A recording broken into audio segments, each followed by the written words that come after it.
starting to get a bit weird. The camera is attached to the player. The player isn't where it's supposed to be. Grab the background, do it wrong, draw a rectangle, trees everywhere. That's a complete mess. Right, excellent. An almost perfect rock. Hi everyone, welcome back to my Learning Godot 4 series. Today we are going to be attaching a camera to a player character. What we're going to do, first of all, is going to make the world a little bit bigger. Let's go to the tile map node, go to tile set, go to rectangle here. We'll make a background that goes to like 480, something like that. 1, 2, 3, 15, 16. Grab these, and we're going to apply that scatter property that we talked about in the previous video to create grass all around randomly. Next thing we're going to do is we're going to go and grab our tree, and I learnt a cool thing which I learnt through experimentation. If you go onto the tile map, grab that, put the scattering value up quite high, let's say like 15, right? And then select the rectangle which you can see here. Draw a rectangle. Boom, you get trees everywhere. That's a complete mess. And let's Control Z that. That's because I'm working in the ground layer. I think I want my scattering a bit less. I mean, this you don't have to do this. You could just play. I could just place them manually. Let's do this from slightly lower. Do it about here.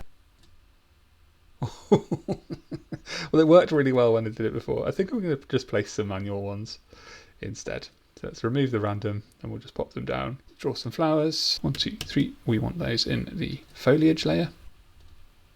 The weird red flower. If you're watching this and you know the name of this weird red flower, please let me know. I'm going to call it a tulip for now. And then the animated flower, grab some of those as well. Cool. So the next thing we're going to do is over in the tile set here, we're going to create another layer. So we're going to go under layers here, we're going to add element. We're going to call it rocks. Get this rock. We're going to click this rock. Then we're going to hit F. I've now done this 3 times with exactly the same rock, so it's starting to get a bit weird. There we go. An almost perfect rock. Then we're going to go to tile map. We're going to grab the boulder. We're going to draw a border around the outside of the world. So I've got the index wrong. There we go. Doop-de-doop-de-doop. I think we're just going to quickly jump into the tree layer. Hit select. Just move this tree. We will chuck it out of the way over here. Alright, excellent. Let's just save that. Oh, I've got a weird error that pops up because my instance of the player is doing something strange. A Y-sorted layer has the same Z index value as a not Y-sorted layer. Right, need Y sorting enabled on the rocks. Cool, that's sorted that.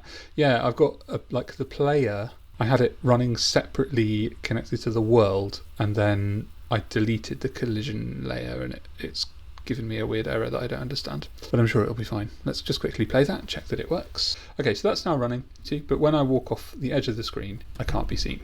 We want to fix that. So we're going to go to the player node, we're going to right click, we're going to add child node, and then we're going to type in camera 2D. The camera is attached to the player isn't where it's supposed to be. So let's just zoom out.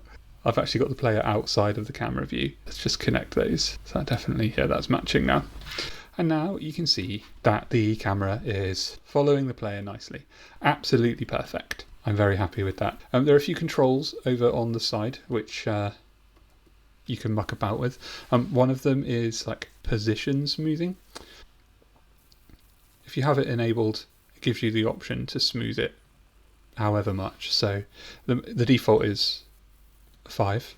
And you can see that what it does is it creates a bit of a laggy delay, which can give for a slightly more natural sort of form of movement. I discovered a bit about this just from experimenting. Let's rerun that again. That error is going to bug me.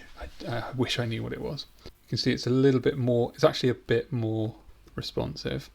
One fun thing to do is to experiment with it like crazy, like bump it up to, what's that, 250? I bumped it up to 20,000 before and it just crashed it.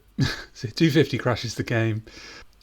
Yeah, here we go, look, 20,000, and I imagine it'll crash instantly. Yep. So yeah, if you want to use that, you can. The tutorial I'm following says have it switched off. I think it's kind of cool to have it at like 2 pixels.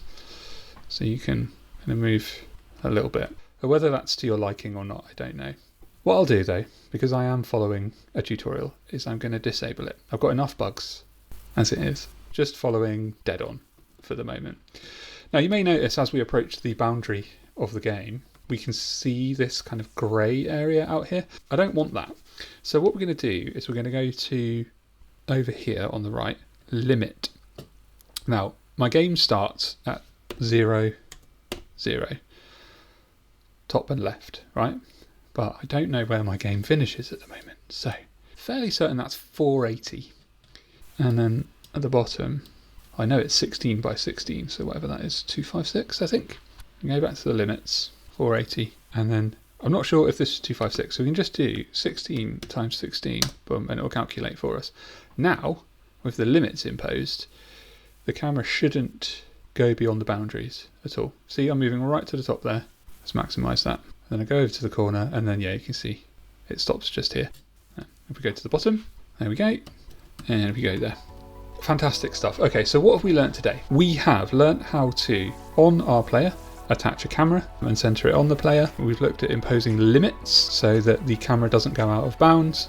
We also looked at position smoothing, things a bit more floaty and flowy, which may be appropriate for your game. So yeah, feeling pretty good about this one. Thank you so much for watching. If you're watching on YouTube, please consider leaving me a like. And if you have any comments or corrections or advice, anything at all, especially about that error I was getting, please let me know in the comments and I will have a discussion with you about it. Thanks so much. See you on the next one. Bye for now.